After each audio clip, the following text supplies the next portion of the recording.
Hello, my name is Faisal Khan. I'm a banking and a payment consultant. I want to tell you the difference between a third-party payment processor and a payment processor.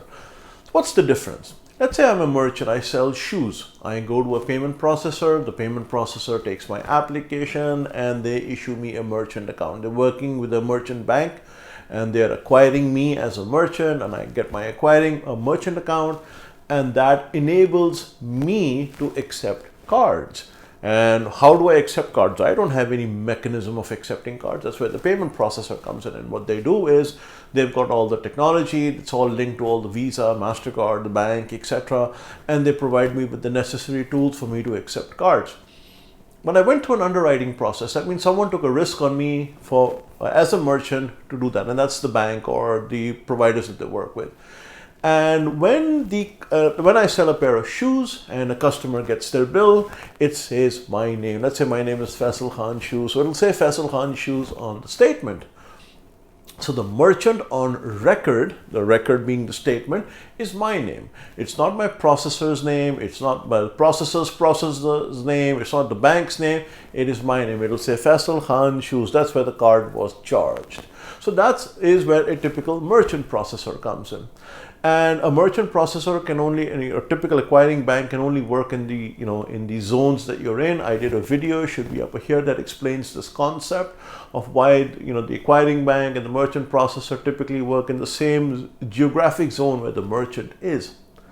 Now, what is a third-party payment processor? A third-party payment processor is someone like me who's a merchant. And what do I sell? I sell everything. Well, the bank says, what do you mean you sell everything? I say, I sell everything.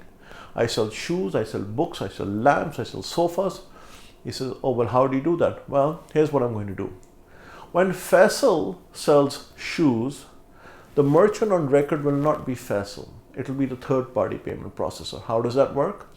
I am technically selling my shoes to the third-party payment processor. That's one transaction.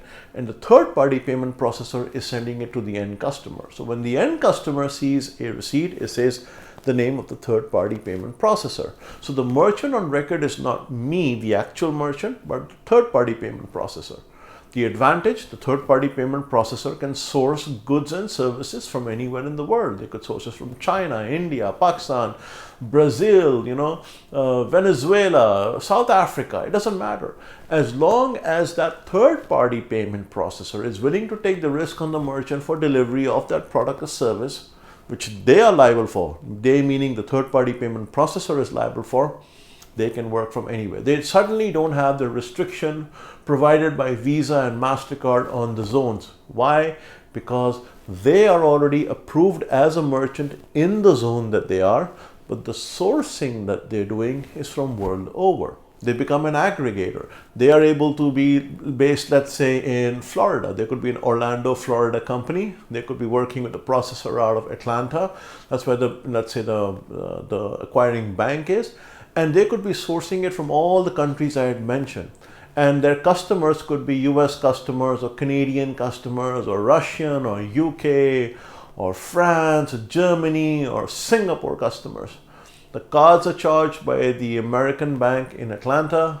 The merchants are all over the place. The merchant on record will be that Orlando, Florida company, the third-party payment processor. So the difference between a third-party payment processor, 3PPP as we call them, and a payment processor or a actual acquiring payment processor is that the merchant on record differs. In the third-party payment processor, the third-party payment processor is the merchant on record.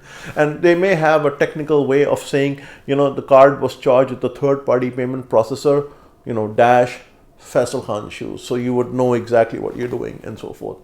In the other case, it will simply say Faisal Khan Shoes because I am the merchant. That's the difference between the two.